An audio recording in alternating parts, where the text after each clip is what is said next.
Hello movie lovers, మళ్ళీ మీ ముందుకి మరో కొత్త మూవీతో వచ్చాను. ఈ మూవీ హాట్స్టార్లో తెలుగులో స్ట్రీమ్ అవుతుంది. Movie name Marvel's Thunderbird new Avengers. Movie విషయానికి వస్తే మూవీ చాలా ల్యాగ్గా ఉంది అండ్ ఆ థండర్స్ అన్ని నా మీదే పడ్డాయి.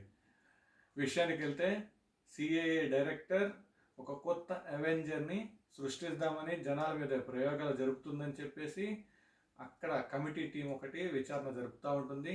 దాని నుంచి తప్పించుకోవడానికి అక్కడ ఉన్న ఆధారాలన్నీ అండ్ జిరాక్స్ అవెంజర్స్ యొక్క జిరాక్స్ కాపీస్ అయిన ఒక 5 మెంబర్స్ని లేపేద్దామని ప్లాన్ చేసి ఒక ప్లేస్కి తీసుకెళ్తుంది.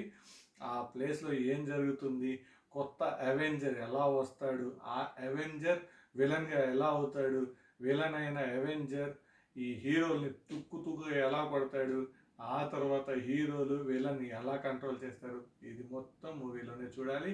అండ్ మూవీ చాలా ల్యాగ్ ఉంది. ఒక 5 యాక్షన్ మూవీ సీన్స్ ఉన్నాయి.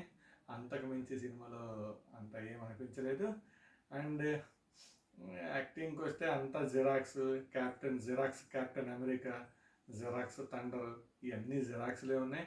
కొత్త వాడు వచ్చి షాడో లాగా తయారవుతాడు. ఆ షాడో మొత్తం చీకట్లో మొత్తం కలిపేస్తూ ఉంటాడు న్యూయార్క్ సిటీని మొత్తాన్ని. దాని నుంచి ఈ జిరాక్స్ కాపీలైన అవెంజర్స్ ఎలా కాపాడారు, వాళ్ళని ఎలా హీరోలుగా చూపించారు అనేదే మూవీ విషయం. నా వరకు వస్తే సినిమా నాకేం నచ్చలేదు. అండ్ మీరు చూడాలనుకుంటే హాట్స్టార్లో స్ట్రీమింగ్ అవుతుంది. తెలుగులో కూడా ఉంది, డబ్బింగ్ కూడా ఓకేలాగే ఉంది. అంత గొప్పగా ఏం లేదు, ఆ సింక్ అవ్వలేదు, ఆ లిప్ సింక్ కానీ అది కానీ అంత క్లారిటీ రాలేదు. మీరు అనొచ్చు ఇంగ్లీష్ మూవీకి తెలుగు లిప్ ఎలా సింక్ అవుతుందని, బట్ ప్రీవియస్గా ఉన్న దాంట్లో సింక్ అయ్యే ఛాన్సెస్ చాలా 90% సింక్ అయ్యే ఛాన్స్ ఉన్నాయి. దీంట్లో అది కూడా అవ్వలేదు. బట్ ఓకే, చూడొచ్చు, one time watch. Thanks for watching. Signing off, me Sarathi.